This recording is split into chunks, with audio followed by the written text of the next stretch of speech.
Dear friends, आज हम बातें करेंगे कुछ इम्पॉर्टेंट बेसिक्स को लेकर। लास्ट वीडियो के अंदर हमने कुछ वेलकम की बातें, रणभूमि को जानने की कोशिश की थी। आज उससे आगे की कड़ी में कनेक्ट होने का प्रयास करेंगे। किस तरीके से प्रोसेस को बिगिन करना चाहिए, कौन सी ऐसी इम्पॉर्टेंट बातें हैं जहां से कॉम्पिटिशन्स की शुरुआत की जाती है, किस तरीके की बेसिक फाउंडेशन के साथ हमें सही डायरेक्शन पकड़ने की ज़रूरत है। दो इम्पॉर्टेंट फैक्टर का काफ़ी रोल रहता है। दो इम्पॉर्टेंट फैक्टर के अंदर बातें करते हैं टाइम को लेकर, एक्यूरेसी को लेकर। टाइम और एक्यूरेसी का इस प्रोसेस के अंदर एक बहुत अच्छा बैलेंस, एक ऑप्टिमम बैलेंस बनना बहुत ज़रूरी है। टाइम को हमेशा सेव करने की टेंडेंसी होनी चाहिए और एक्यूरेसी को हमेशा इंक्रीज करने की टेंडेंसी होनी चाहिए। जो भी टारगेट्स हम डिसाइड करें वो एक्यूरेसी के टर्म्स में मैक्सिमम हो और टाइम कंजप्शन के टर्म्स में वो हमारे मिनिमम हो। ऐसे कॉम्बिनेशंस के साथ, ऐसे ऑप्टिमम बैलेंस के साथ हमें बढ़ने की ज़रूरत होती है।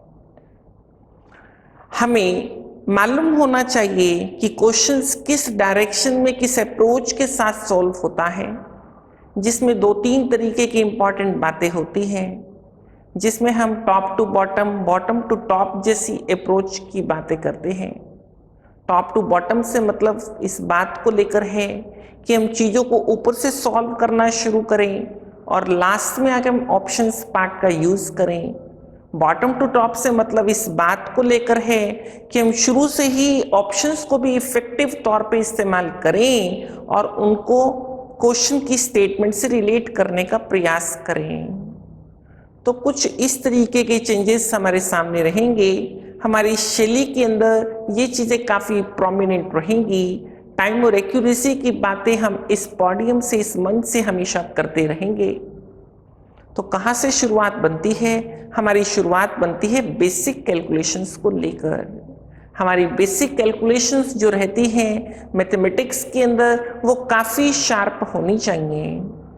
बेसिक प्रोडक्टिव टूल्स हमारे, फॉर एग्जाम्पल टेबल्स हैं, स्क्वायर्स हैं, क्यूब्स हैं, addition, subtraction, multiplication, divisions, divisibility test है हमारे, इम्पॉर्टेंट परसेंटेज और उनसे रिलेटेड इक्विवेलेंट फ्रैक्शंस हैं हमारे, स्क्वायर रूट, क्यूब रूट्स, ये सारे के सारे जो बेसिक ऑपरेशंस हैं, इनमें हमें काफ़ी एफिशिएंट होने की ज़रूरत है। इससे इस प्रोसेस के अंदर हम बहुत बड़ा बदलाव ला सकते हैं। मैथ्स के डायरेक्शन को सही दिशा दे सकते हैं। मैथ्स के क्वेश्चंस को सही दिशा में ले जाने का बेहतरीन प्रयास इन छोटी छोटी इनपुट्स के जरिए किया जा सकता है।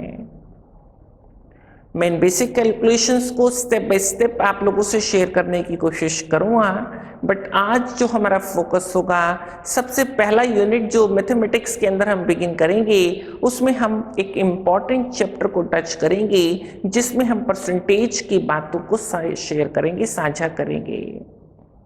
और परसेंटेज को ओपन करने से पहले हमें कुछ एक प्रोडक्टिव टूल के रूप में भी इस बात को बिल्ड करने की ज़रूरत है कि कौन सी इम्पॉर्टेंट परसेंटेज और उनसे रिलेटेड फ्रैक्शंस को हमें टिप्स पे रखने की ज़रूरत है। मैं एक छोटे छोटे एग्जाम्पल से अपने इस मैसेज को आप लोगों को कन्वे करने का प्रयास करता हूँ। सपोज करो एक्स पर्सन के पास 32 रुपये हैं। अगर वो अपने साथी को अपनी मनी का 50% मनी देना चाहे, 32 रुपये का यूँ समझो 50% मनी उसने अपने साथी वाई को देना है, तो फट से हम आंसर कर लेते हैं कि 16 रुपये वो अपने साथी को दे देगा। मुझे मालूम है जब आप 50% को कैलकुलेट करते हैं तो कोई भी इस बात के लिए इंटरेस्टेड बहुत ज़्यादा नहीं रहता। 50/100 × 32। हम इस बात को किस कंटेक्स्ट में सोचने की कोशिश करते हैं? हमें मालूम है नेचुरल तौर पे 50% जो रहता है वो 1/2 के बराबर रहता है, वो हाफ के इक्वल बनता है। तो हम किस बात में इंटरेस्टेड रहते हैं? हम 50% को हाफ से रिलेट करते हैं, हाफ ऑफ 32 करते हैं, तो हमें आंसर के रूप में क्या मिलता है? 16 रुपीज। जब इसी से आगे मैं थोड़ा और बढ़ने की बात करूं, अगर मैं कहूं एक्स के पास इस बार 66 रुपीज हैं और इस मनी का 16:2/3% मनी वो अपने साथी को देना चाहता है, तो हो सकता है हम में से कुछ लोग कंफर्टेबल हो और कुछ अभी पेन पेपर के साथ इसको करने का प्रयास करें। द पॉइंट इज, जितना कंफर्टेबल हम 50% 1/2 को लेकर हैं, क्या उतने ही कंफर्टेबल हम 16:2/3% को लेकर हैं? कि उसका इक्विवेलेंट फ्रैक्शन क्या है? 16:2/3%, दैट इज इक्वल टू 1/6। अगर ये बात हम अच्छे से जानते हैं तो 66 रुपीज एक्स के पास है, उसका 1/6 करते हैं तो बड़े कंफर्टेबली हम 11 रुपए को उसी आसानी से आंसर कर सकते हैं जैसे हमने 50% ऑफ 32 को आंसर किया। मैं इस टूल के जरिए आपको ये कन्वे करने का प्रयास कर रहा हूं कि जो हमारी इंपॉर्टेंट परसेंटेज है उनके इक्विवेलेंट फ्रैक्शंस हमको टिप्स पे रहने चाहिए। तो मैं कुछ एक ऐसे ही परसेंटेज और उनके फ्रैक्शंस को अगले कुछ देर आप लोगों के साथ डिस्कस करूंगा। बड़े अच्छे से कॉन्सेंट्रेट करना, क्योंकि ये वो टूल है, वो प्रोडक्टिव टूल है क्वांट का, मैथमेटिक्स का, जो हमें बहुत सारे अलग अलग यूनिट्स में सपोर्ट करता है। तो let us try to learn that. To start with, suppose मैं बातें करता हूं 12.5% को लेकर। 12.5% इसका जो इक्विवेलेंट फ्रैक्शन बनता है वो कितने के बराबर बनता है? ये बनता है हमारा 1/8 के बराबर बनता है। ऑन पेपर आप इसको सॉल्व भी करना चाहो तो कुछ इस तरीके से इस बात को सॉल्व कर सकते हैं। 12.5% हटाएंगे तो डिवाइडेड बाय 100 होगा।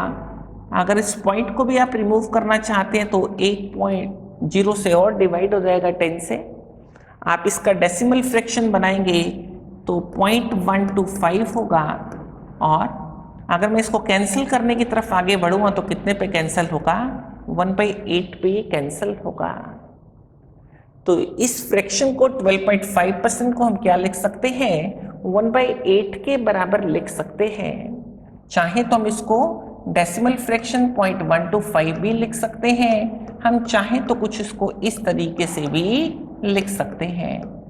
इन सभी बातों का एक ही मतलब बनता है, एक ही एंगल से, एक ही नजर से इन चीजों को हम देखें। जब भी हमें 12.5% किसी फिगर का कैलकुलेट करना है तो तुरंत ये सोचने का भाव रखें कि हमें उसका 1/8 कैलकुलेट करना है। अब इसी को एक बेस बना के मैं कुछ और परसेंटेज इससे रिलेट करने की कोशिश करता हूं। मैं लेफ्ट के अंदर भी एक एक हिस्से को ऐड करूंगा, राइट के अंदर भी एक एक हिस्से को ऐड करूंगा, और कुछ और इंपॉर्टेंट परसेंटेज हमारे सामने डिराइव होती चलेंगी। 12.5 के अंदर और 12.5 ऐड करने से नेक्स्ट डेटा इज 25%। 1/8 में और 1/8 ऐड किया तो 2/8 सामने आएगा, जिसको फर्दर हम कैंसिल करके क्या लिख सकते हैं? 1/4 लिख सकते हैं। तो 25% जब भी हमें कैलकुलेट करना है तो हम क्या करें? उसका 1/4 कैलकुलेट करने में हम बिलीव करें। इसी तरीके से एक हिस्सा और ऐड करने की बात करूं तो next percentage is 37.5%। It should be equal to 3/8। तो जब भी हमें किसी फिगर का 37.5% निकालना है तो हम उसको किससे रिलेट करें? 3/8 से रिलेट करें। फॉर एग्जाम्पल, मुझे क्विक रिप्लाई, क्विक रिस्पॉन्स आपसे चाहिए। जब हम 37.5% ऑफ 88 कैलकुलेट करना चाहते हैं तो 88 का 3/8 कैलकुलेट करेंगे।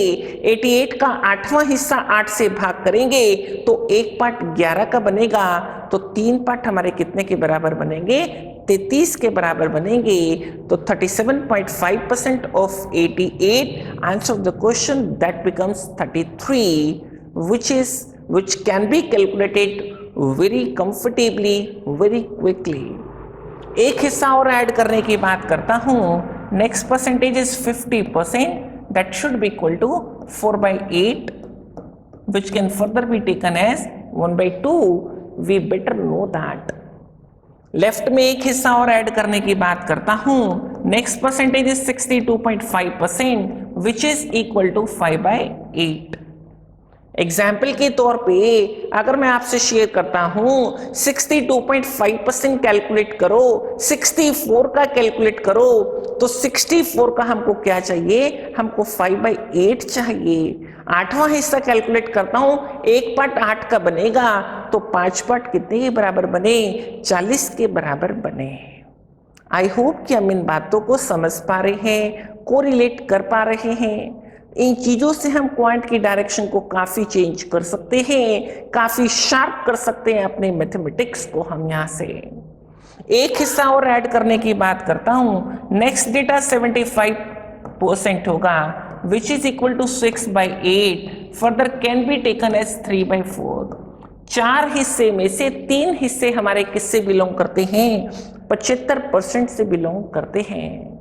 एक हिस्सा और फर्दर ऐड करने की बात करता हूं. 87.5% होगा, विच इज इक्वल टू 7/8. 8 में से 7 हिस्से हमारे किससे रिलेट होते हैं, 87.5% से रिलेट होते हैं. Suppose this time I am interested in 87.5% of 88. Answer of the question is 7/8 of 88, that is 77. तो इस तरीके से अगर मैं नेक्स्ट को रिलेट करना चाहूं तो लेफ्ट पोर्शन क्या होगा हमारा, ये हमारा होगा 100%. 8/8 equal to 1. 100% of any figure, the figure itself. और हम चाहें तो 100% से भी आगे इस बात को कंटिन्यू कर सकते हैं. सपोज नेक्स्ट डेटा की बात करूं तो 112.5% कितने के बराबर होना चाहिए, इट शुड बी 9/8. 100 के अंदर 12.5% के कितने पार्ट इन्वॉल्व है, हमारे 8 पार्ट इन्वॉल्व हैं. अगर मैं 212.5% की बात करूंगा तो उसका इक्विवेलेंट फ्रैक्शन बनेगा. 100 हमारा 8 पार्ट से रिलेट होता है, 200% हमारा 16 पार्ट से रिलेट होगा, तो 212.5 एक पार्ट और फर्दर हमने 12.5 का ऐड किया, तो 212.5% should be equal to 17/8. Likewise 312.5% की बात करता हूं तो इट शुड बी 25/8. अगर मैं 412.5% की बात करता हूं तो 400 के नाम के 32 पार्ट होंगे, आगे का एक पार्ट और ऐड करके 33/8 के बराबर बनेगा.